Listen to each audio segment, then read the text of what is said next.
मैंने हमेशा आपके परिवार का बेटा बन के अपना फ़र्ज़ निभाया है। मेरी माँ बहुत बीमार रहती हैं। मुझे जेल में उनकी बहुत चिंता रहती है।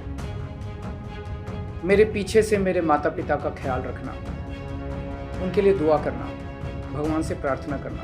परसों वापस मैं तिहाड़ जेल चला जाऊँगा। इन्होंने मुझे कई तरह से तोड़ने की कोशिश की, झुकाने की कोशिश की, मुझे चुप करने की कोशिश की, लेकिन ये सफल नहीं हुए। माननीय सुप्रीम कोर्ट ने मुझे चुनाव प्रचार करने के लिए 21 दिन की मोहलत दी थी।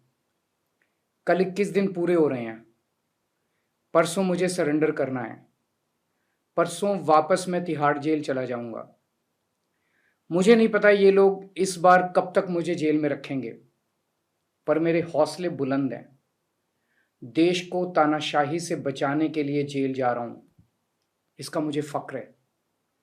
इन्होंने मुझे कई तरह से तोड़ने की कोशिश की, झुकाने की कोशिश की, मुझे चुप करने की कोशिश की, लेकिन ये सफल नहीं हुए।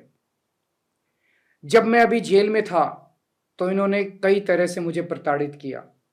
इन्होंने मेरी दवाइयाँ रोक दी। मैं 20 साल से सीरियस डायबिटीज़ यानी शुगर का मरीज हूँ। पिछले 10 साल से मुझे रोज़ इंसुलिन के इंजेक्शन लगते हैं। रोज़ मेरे पेट में 4 बार इंजेक्शन लगते हैं। जेल में इन्होंने कई दिन मेरे इंसुलिन के इंजेक्शन बंद कर दिए। मेरी शुगर 300 सवा 300 तक पहुंच गई। इतने दिन तक शुगर इतनी हाई रहे तो किडनी और लिवर खराब हो जाते हैं। पता नहीं ये लोग क्या चाहते थे, इन्होंने ऐसा क्यों किया। जेल में मैं 50 दिन था। इन 50 दिनों में मेरा 6 किलो वजन कम हो गया। जब मैं जेल गया तब मेरा वजन 70 किलो था, आज 64 किलो है। जेल से छूटने के बाद भी वजन नहीं बढ़ रहा। डॉक्टर कह रहे हैं कि ये शरीर में किसी बड़ी बीमारी का भी संकेत हो सकता है। कई टेस्ट करवाने की ज़रूरत है। मेरे यूरिन में भी कीटोन लेवल बहुत ज़्यादा हो गया है। परसों मैं सरेंडर करूंगा। सरेंडर करने के लिए लगभग दोपहर 3 बजे अपने घर से निकलूंगा। हो सकता है ये इस बार मुझे और ज़्यादा प्रताड़ित करें, लेकिन मैं झुकूंगा नहीं। आप अपना ख्याल रखना। मुझे जेल में आपकी बहुत चिंता रहती है। आप खुश रहेंगे तो आपका केजरीवाल भी खुश रहेगा। मैं बेशक आपके बीच नहीं होऊंगा, लेकिन आप चिंता मत करना, आपके सारे काम चलते रहेंगे।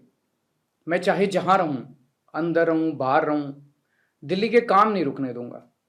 आपकी फ्री बिजली, मोहल्ला क्लिनिक, अस्पताल, फ्री दवाइयाँ, इलाज, महिलाओं के लिए फ्री बस यात्रा, 24 घंटे बिजली और भी सारे काम चलते रहेंगे।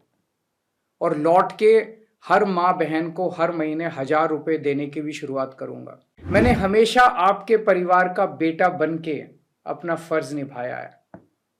आज मैं अपने परिवार के लिए आपसे कुछ मांगना चाहता हूं। मेरे माता पिता बहुत बुजुर्ग हैं। मेरी माँ बहुत बीमार रहती हैं। मुझे जेल में उनकी बहुत चिंता रहती है। मेरे पीछे से मेरे माता पिता का ख्याल रखना, उनके लिए दुआ करना, भगवान से प्रार्थना करना। दुआ में बड़ी ताकत होती है। आप मेरी माँ के लिए रोज प्रार्थना करेंगे तो वो जरूर स्वस्थ रहेंगी। मेरी पत्नी सुनीता बहुत मजबूत हैं। उन्होंने जिंदगी के हर मुश्किल वक्त में मेरा साथ दिया है। जब मुश्किल वक्त आता है तो पूरा परिवार एकजुट हो जाता है। आप सबने मुश्किल वक्त में मेरा बहुत साथ दिया है। हम सब मिलके तानाशाही से लड़ रहे हैं।